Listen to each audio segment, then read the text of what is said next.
Alright, WWE fans, this is what you have all been waiting for. This is at Secret Superstar on Twitter. I'm sure you all get the gist of what I'm doing. I am exposing the backstage secrets of the WWE. You all know by now, if you're following me on Twitter, that I am a WWE superstar, but I will be keeping my name confidential. This is a once-in-a-lifetime opportunity. Hopefully, WWE won't shut down my Twitter account, because, well, they're eventually going to find out. There's not a chance in the world they won't find out. But we'll see how long this is going to last, because it should last long as I get views, because if they delete my Twitter or they delete my YouTube, I'll just create a new account and keep making it and keep making it. I won't stop. That's basically all I really have to say. But I did tell you on Twitter if you had any questions that I would answer them. But the main question I did get was whether the Brock Lesnar and Vince McMahon beef is true. The answer is absolutely yes. They can't come on the right terms and show up at certain shows, and I mean, I don't know too much because I don't know a lot about Vince McMahon's personal life, so I can't eavesdrop on what he's talking about with Brock Lesnar. But I do know that Lesnar still has beef with John Cena. I know when they first came, they both came around. I think they actually came the same year, 2002, I believe it was, when they both came to the WWE. They still didn't like each other. Lesnar didn't like Cena because he was getting a push and he really wanted the spotlight.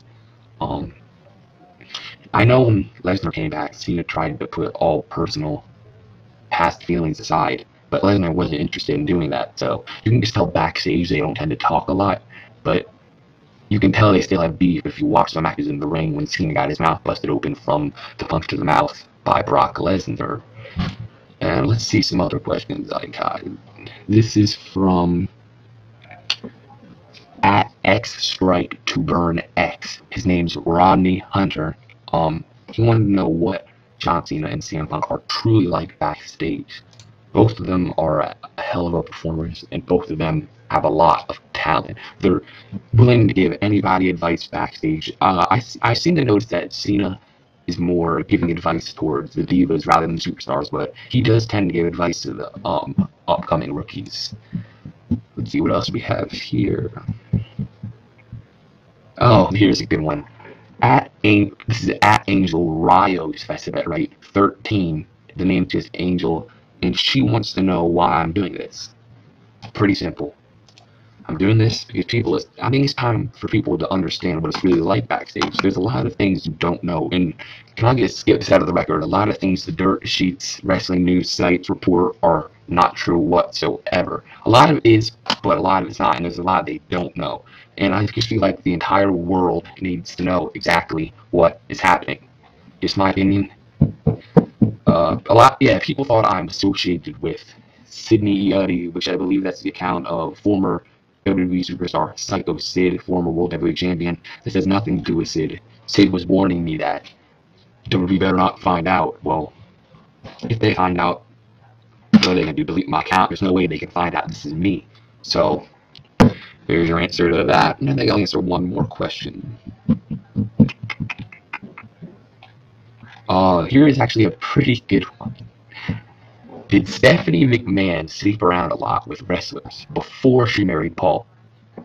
I don't know that far back. I'm not that old.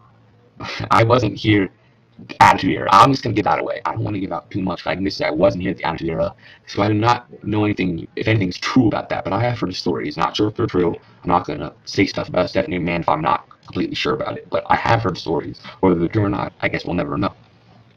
But I also hate to say, I'd like to say something about, but everybody's been waiting for me to say something about Vincent Kennedy McMahon, or as we like to call him on television, Mr. McMahon.